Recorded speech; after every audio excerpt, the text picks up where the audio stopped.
I watched Khloe sign the inheritance papers with her perfectly manicured nails, her smile so bright it could power a small city. She had no idea she'd just signed her own financial death warrant. "Thank you so much for understanding," she gushed, clutching the documents to her chest. "I know your grandmother left this to you, but after everything I've done for our friendship, I really think I deserve it more. Plus, you're so bad with money anyway." I nodded sympathetically, even as my stomach churned at her audacity. "Of course, Chloe, what are friends for?" If only she knew what I knew. If only she understood that grandmother's generous bequest came with a century-old family curse that had already destroyed 3 generations of my bloodline. But I'm getting ahead of myself. Let me start from the beginning, back when I actually believed Chloe Morgan was my best friend. Growing up, I thought I was lucky to have Chloe in my life. She was everything I wasn't: confident, popular, effortlessly beautiful. Her family had money, influence, and a sprawling mansion in the hills while I lived in a cramped apartment with my single mother who worked 3 jobs just to keep us afloat. Chloe and I met in elementary school when she transferred to my public school after getting expelled from her private academy for behavioral issues. I was the quiet, bookish girl who ate lunch alone, and she was the magnetic force who decided, for reasons I never quite understood, to adopt me as her pet project.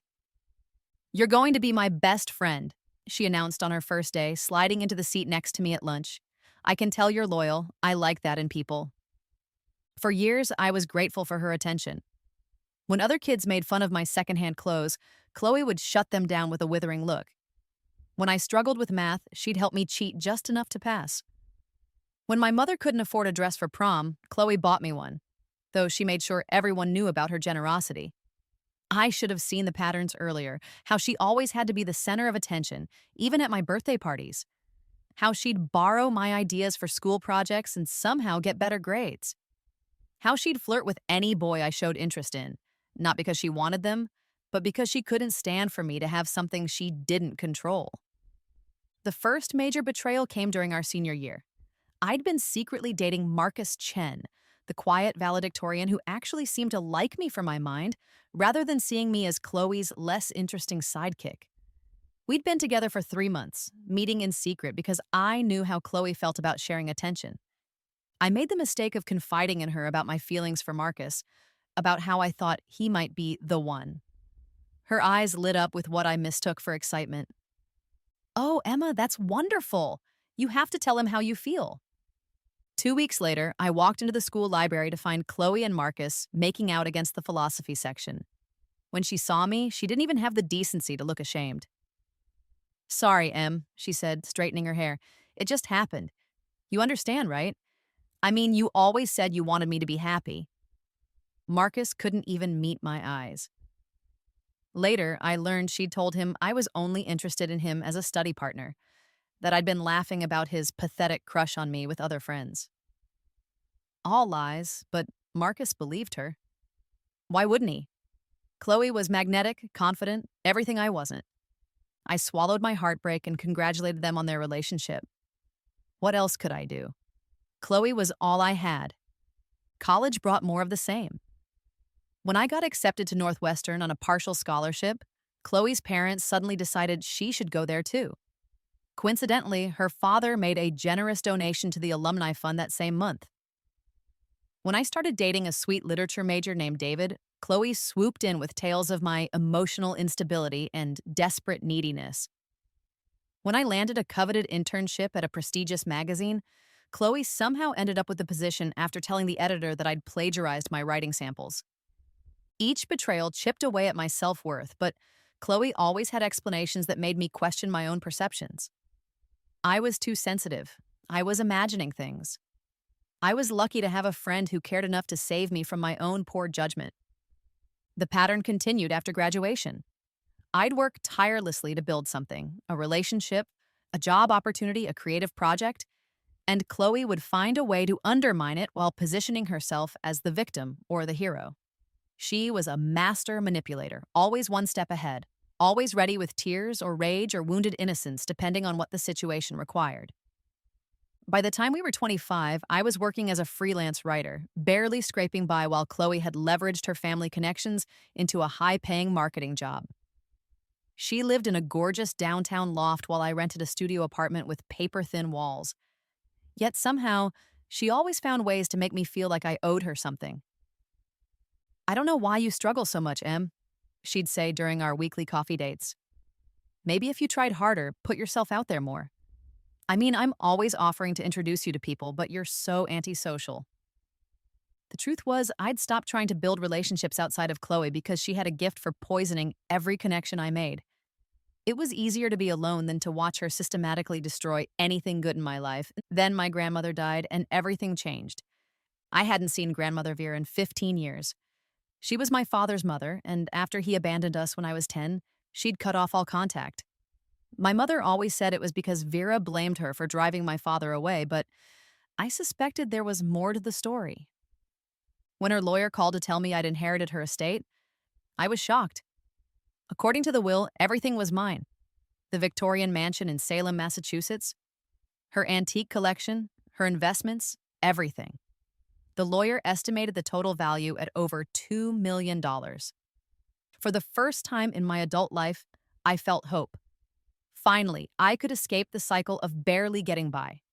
I could pursue my writing seriously, maybe even travel, maybe even find the courage to cut Chloe out of my life for good. But when I told Chloe about the inheritance, her reaction was immediate and venomous. "That's not fair," she snapped, her mask of friendship slipping completely.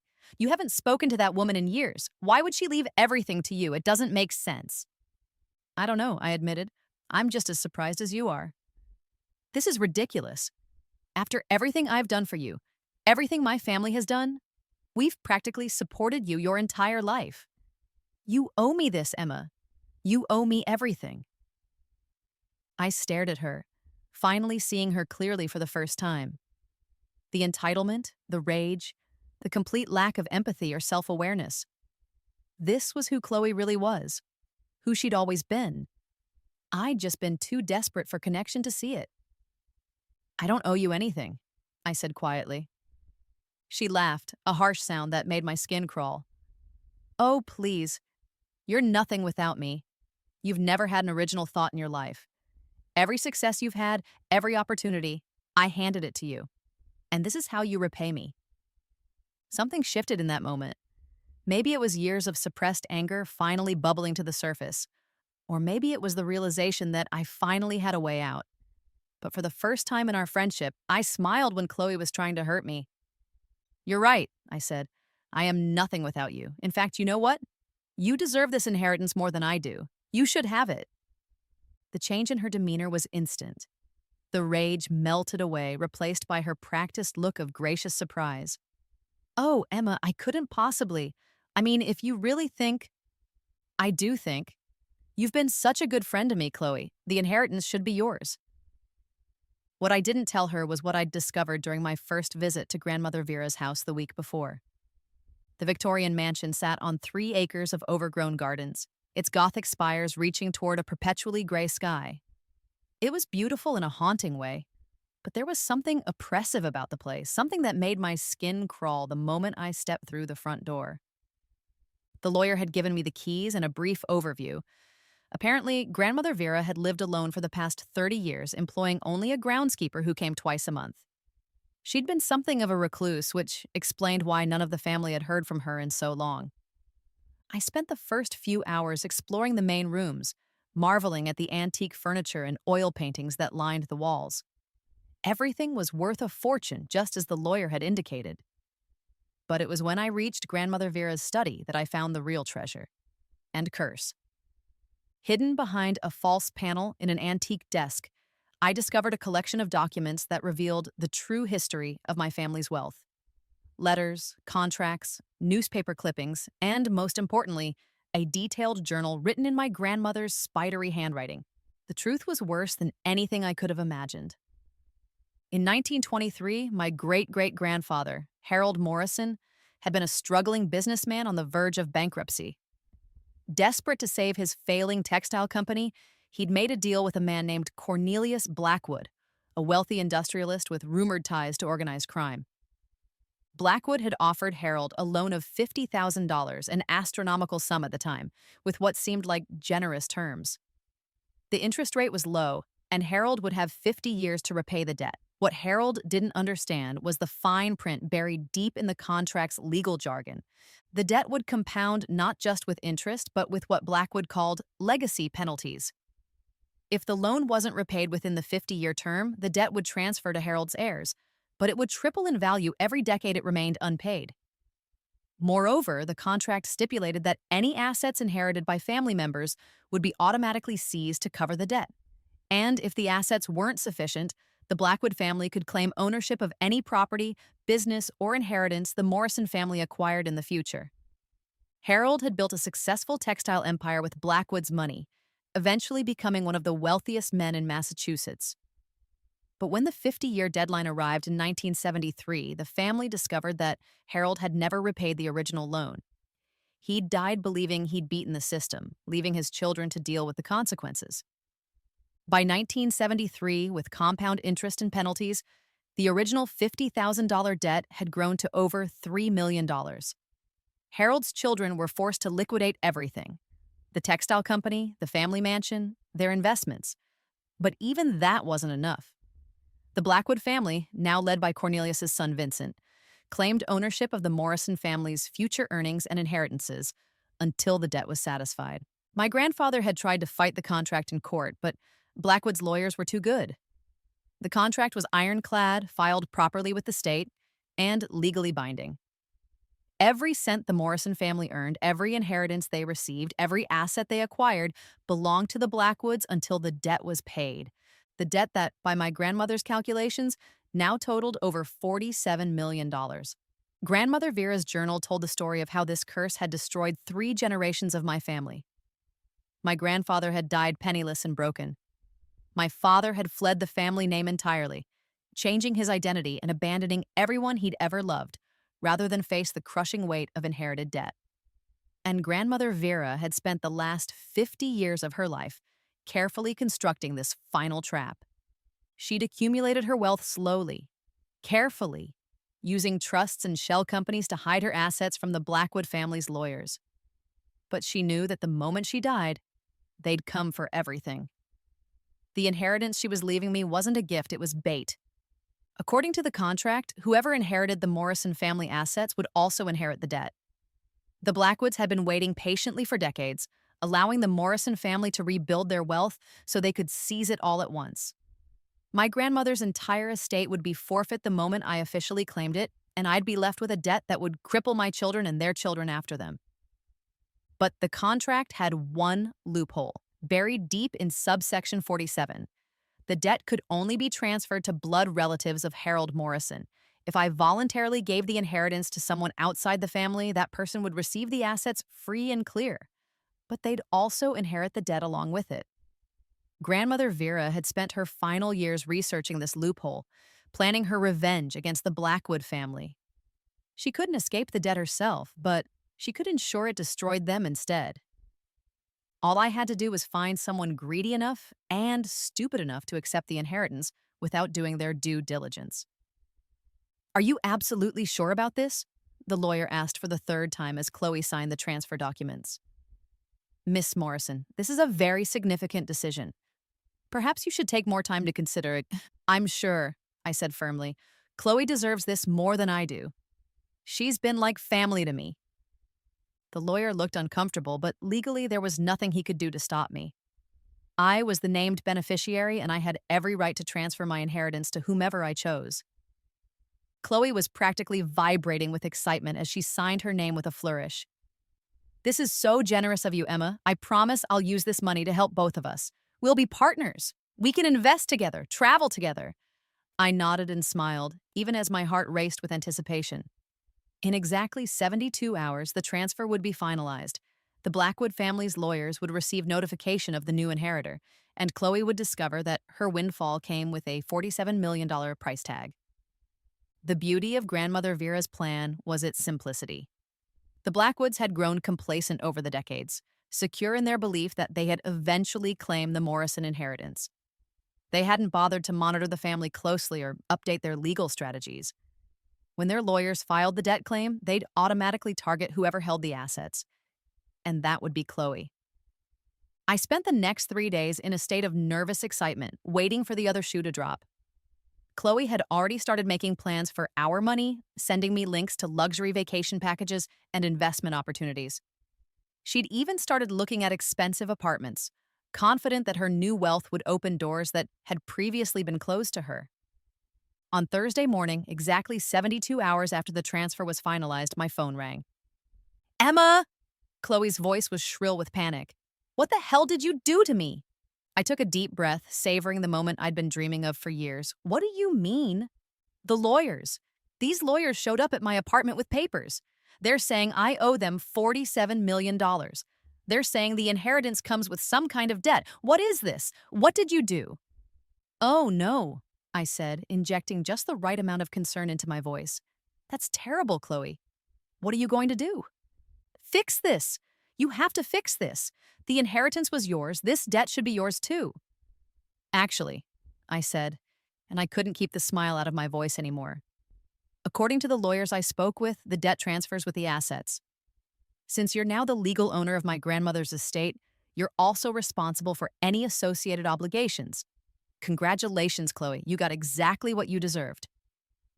The silence on the other end of the line was deafening. Then slowly, Khloe began to understand. "You knew," she whispered. "You knew about the debt." "I knew about a lot of things," I said. "I knew you'd betray me again the moment you thought you could get something out of it. I knew you'd be too greedy to do any research before signing those papers. And I knew that for once in your life, you'd face consequences for your actions. This is illegal. I'll sue you. You'll what? Prove that you coerced me into giving you my inheritance? Admit to a court that you believed you deserved my family's money more than I did? Good luck with that, Khloe." She hung up without another word. Over the next few weeks, I watched Khloe's life implode with the kind of satisfaction I'd never thought myself capable of feeling. The Blackwood family's lawyers were ruthless and efficient. They'd perfected their debt collection strategies over nearly a century, and they weren't interested in Khloe's protests or explanations. Within a month, they'd seized her bank accounts, her car, and her downtown loft. Her family tried to help at first, but when they realized the scope of the debt and the legal precedent behind it, they cut her off completely. Her father's law firm wanted nothing to do with a case they couldn't win, and her mother's social circle suddenly found reasons to exclude her from their gatherings. Khloe tried everything. She hired lawyers who told her the contract was unbreakable. She attempted to declare bankruptcy, only to discover that the debt was secured against any future assets she might acquire. She even tried to transfer the inheritance back to me, but the Blackwood lawyers had anticipated that strategy.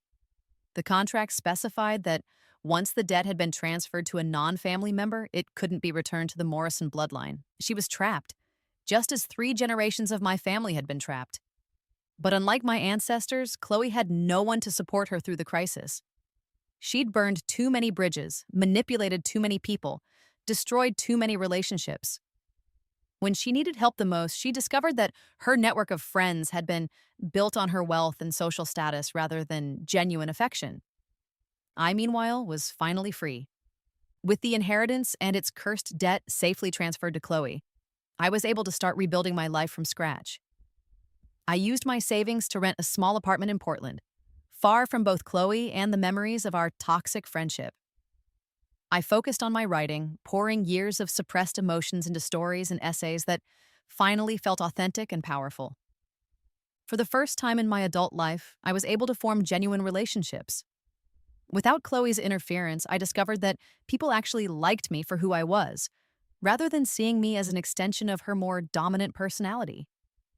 I started dating a kind, thoughtful man named James, who appreciated my quiet intelligence and dry sense of humor.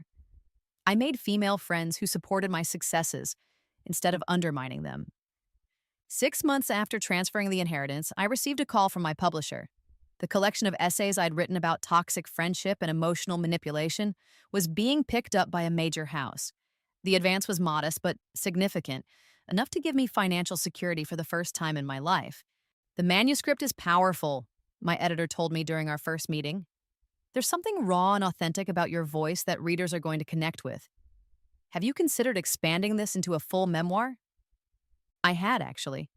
I'd been thinking about telling the whole story, the inheritance, the debt, the elaborate revenge. But I wasn't ready for that level of exposure yet. Maybe someday. As my career began to flourish, I kept track of Chloe's downward spiral through mutual acquaintances and social media. The Blackwood lawyers had been systematic in their destruction of her life. They'd seized her luxury possessions and sold them at auction. They'd garnished her wages from her marketing job until she was living on subsistence income. They'd placed liens on any property she tried to acquire, making it impossible for her to rebuild her wealth. Most devastating of all, they'd ensured that the debt would follow her for the rest of her life. Unlike normal bankruptcy proceedings, the Blackwood contract allowed them to claim future inheritances, lottery winnings, settlements, and even life insurance payouts.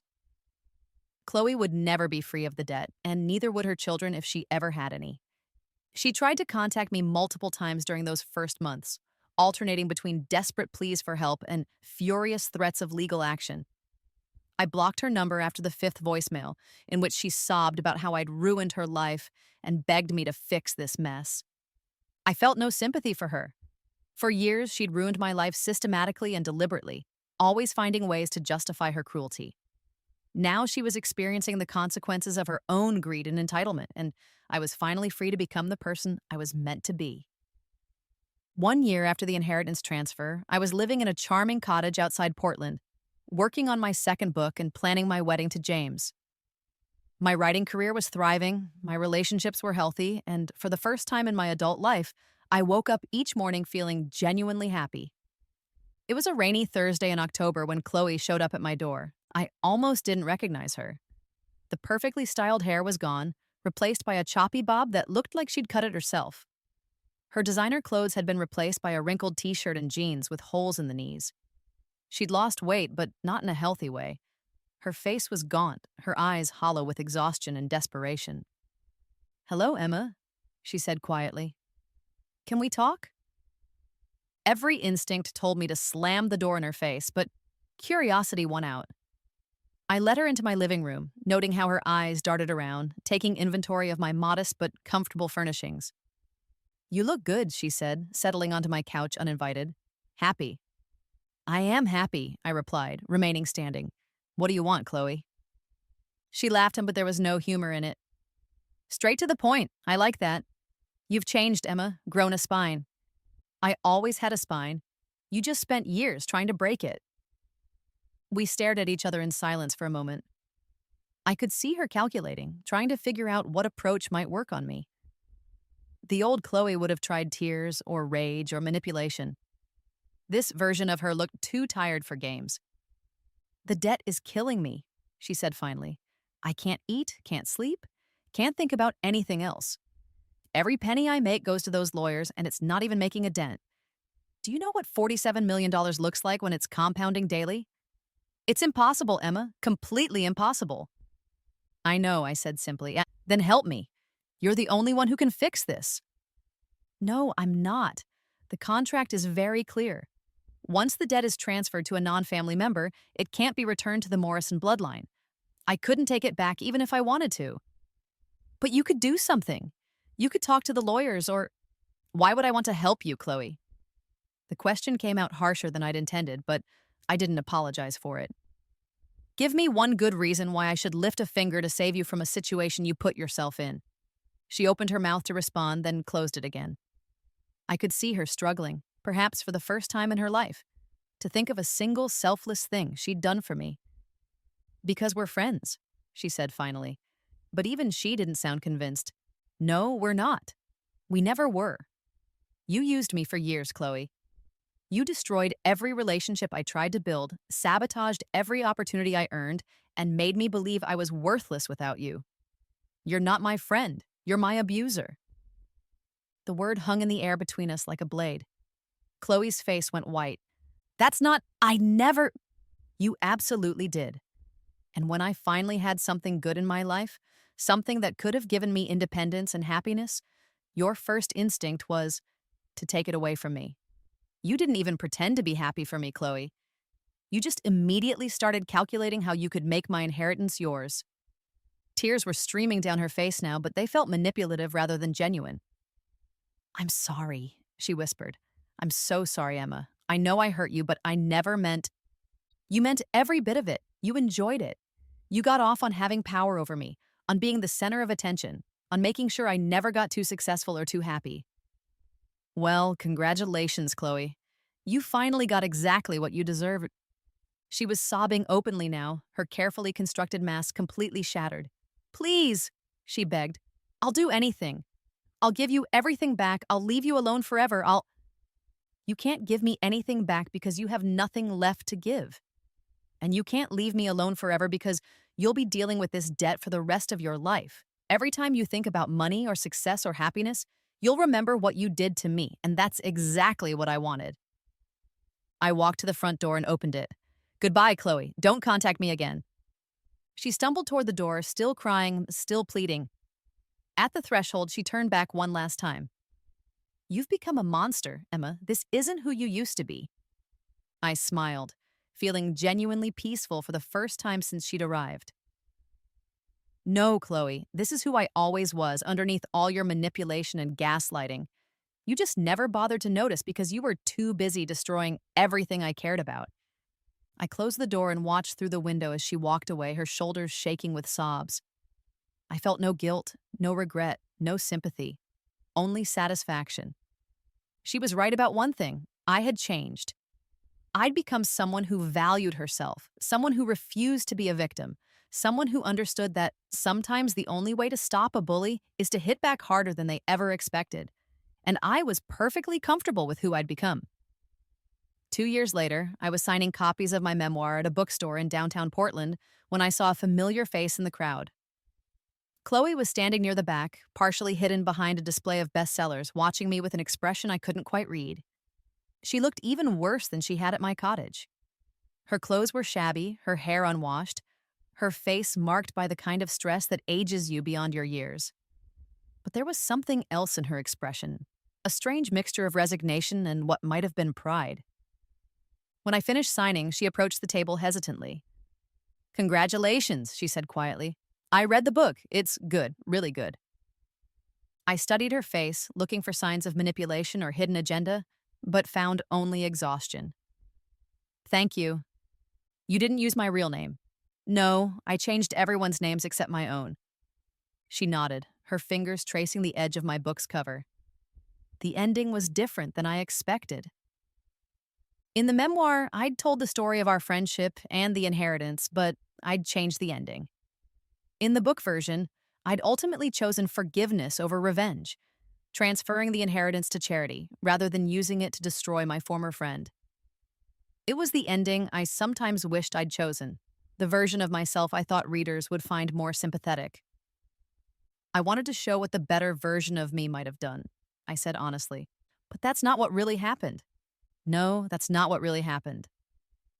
We stood in silence for a moment, surrounded by the chatter of bookstore customers and the soft classical music playing over the speakers. Do you ever regret it? She asked finally. What you did to me? I considered the question seriously. 2 years of therapy and self-reflection had given me perspective on my actions, had helped me understand both my motivations and their consequences. I'd examined my choices from every angle, questioned my methods, wondered about alternative paths. No, I said. I don't regret it. What I regret is that it took me so long to stand up for myself. I regret that I let you abuse me for years before I found the courage to fight back. But the revenge itself? I'd do it again in a heartbeat. She nodded slowly as if she'd expected that answer. The debt is still there, still growing. The lawyers say I'll never pay it off, not in 10 lifetimes. I know. My parents disowned me. My brother won't speak to me. I live in a studio apartment with 3 other women, and I work 2 minimum wage jobs just to keep the lawyers from seizing my paychecks entirely. I'm sorry that your actions had consequences, I said, and I meant it. Not sorry enough to help her, but sorry in the abstract way you might feel sad about a natural disaster in a distant country. Are you? She asked. Really? I'm sorry that you became the kind of person who deserved what happened to you. I'm sorry that you never learned how to be a real friend, how to support someone without trying to control them, how to be happy for other people's successes.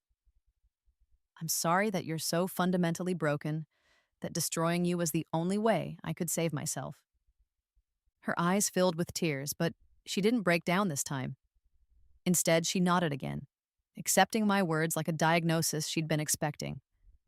For what it's worth, she said quietly, I am sorry. Not just because of what happened to me, but because of what I did to you. I've had a lot of time to think about it, and you were right about everything. I was a terrible friend. I did use you. I did hurt you on purpose. And I would have kept doing it forever if you hadn't stopped me.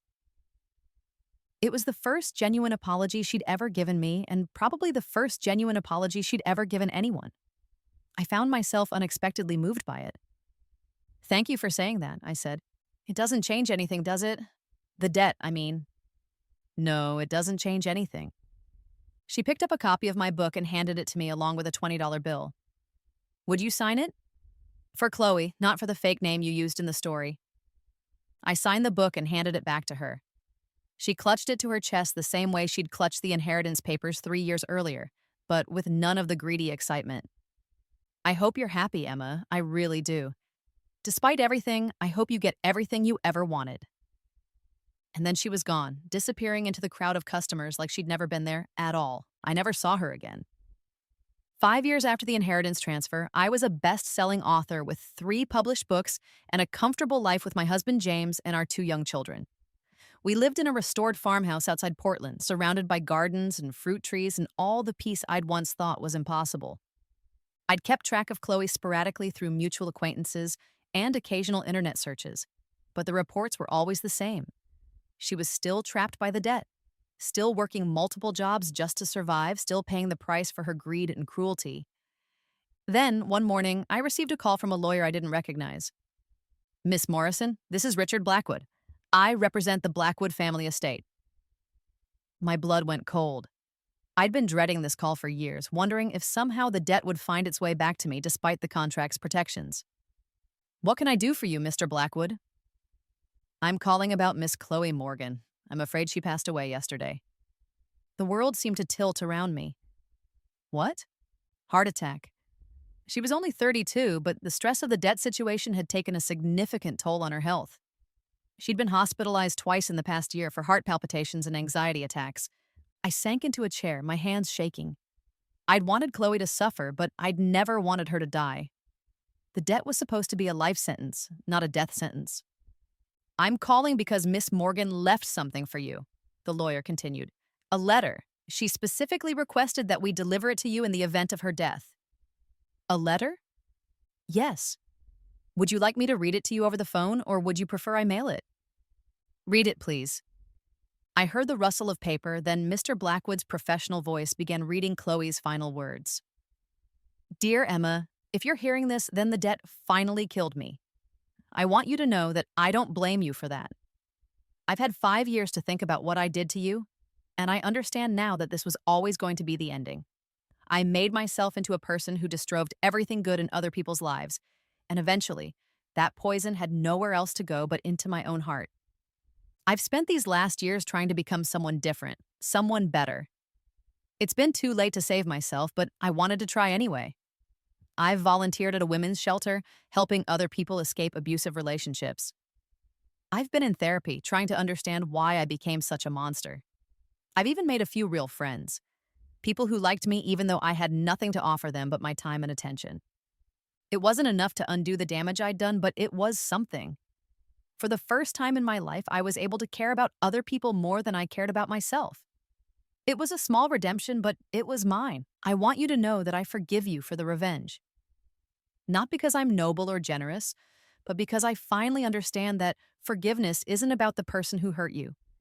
It's about freeing yourself from the weight of anger and hatred. I spent so many years carrying those feelings toward everyone around me, and they poisoned everything I touched. I also want you to know that in a strange way, you saved me. Not from the debt. That was always going to destroy me. But you saved me from spending my entire life as a predator, hurting people without ever understanding the damage I was causing. The debt forced me to see myself clearly for the first time, and while I didn't like what I saw, at least I finally saw it. I hope you're happy, Emma. I hope you have everything you ever dreamed of. You deserve it more than anyone I've ever known. You survived me. and that's not something everyone could have done. I'm not asking for your forgiveness. I don't deserve it, and I'm not sure I'd know what to do with it if you gave it to me. I'm just asking that you remember the good parts of our friendship, if there were any. Remember the girl who defended you in elementary school, even if she had selfish reasons for doing it.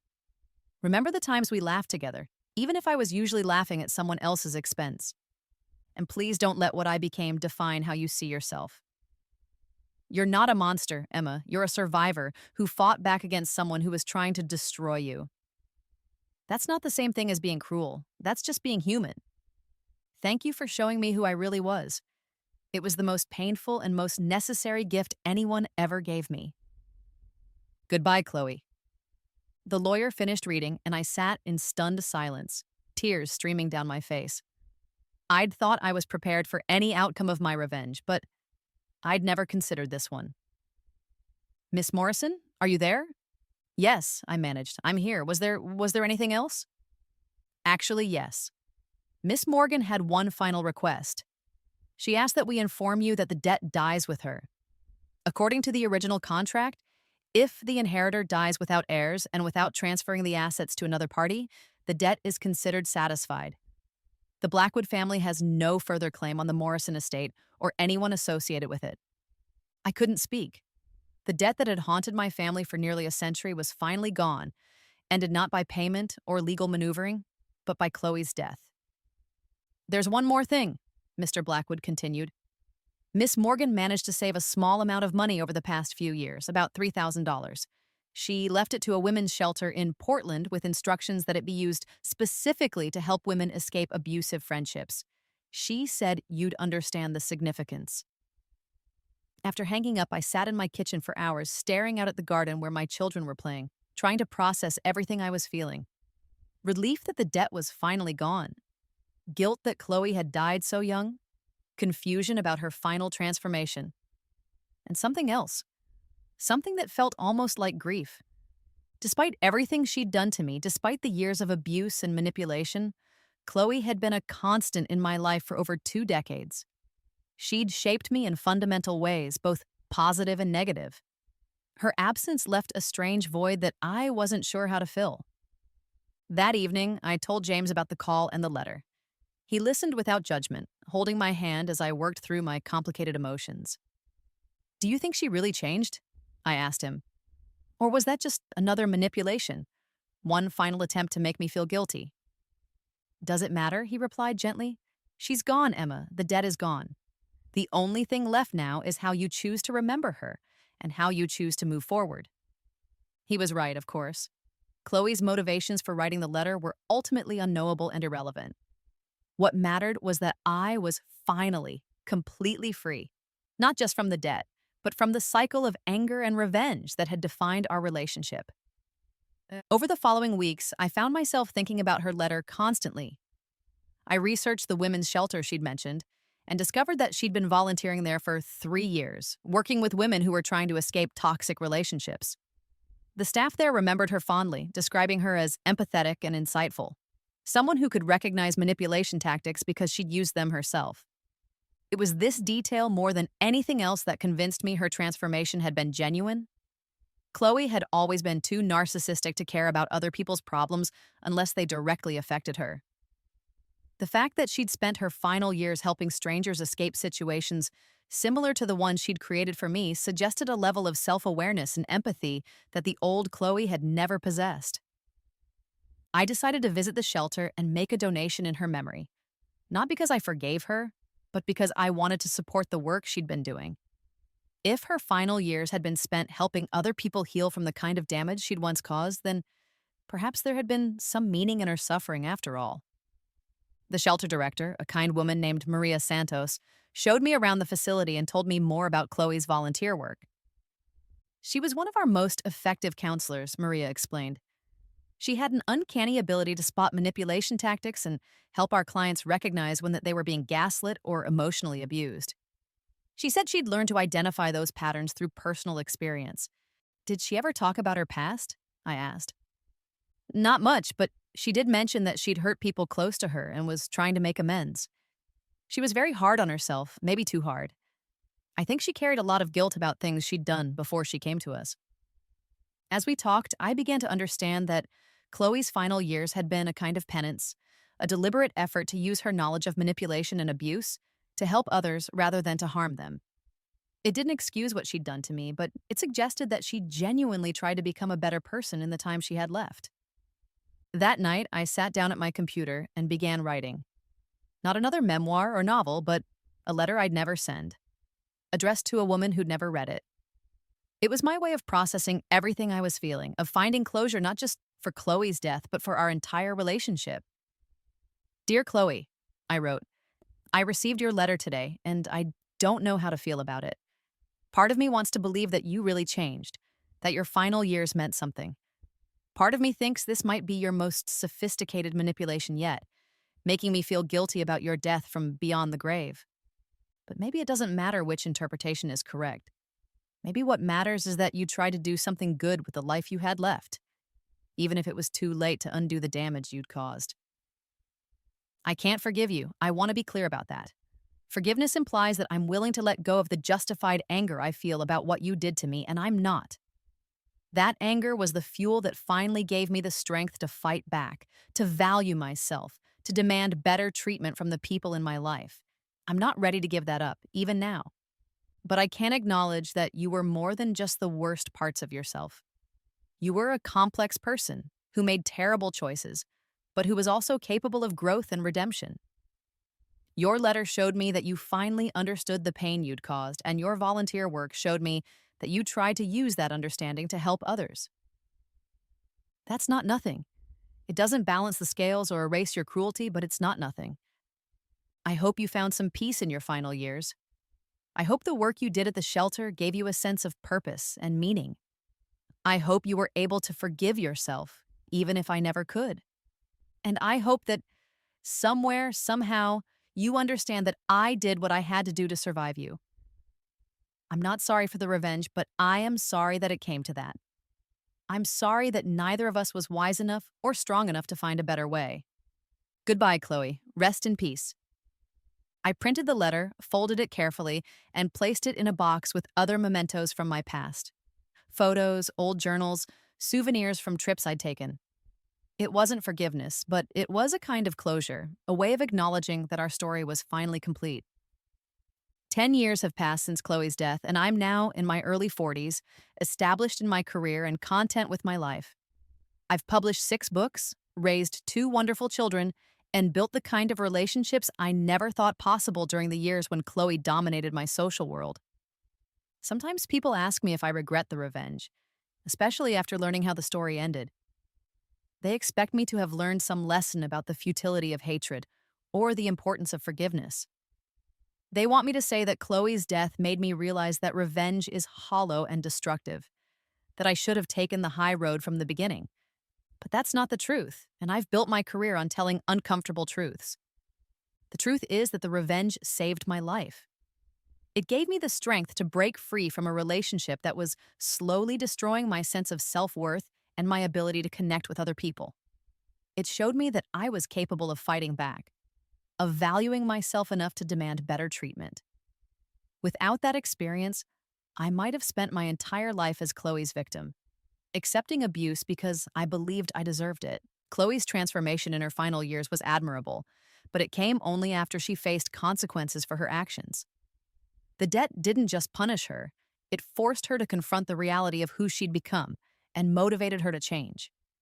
If I'd simply forgiven her and moved on, she might have continued hurting people for decades without ever developing the self-awareness that led to her redemption.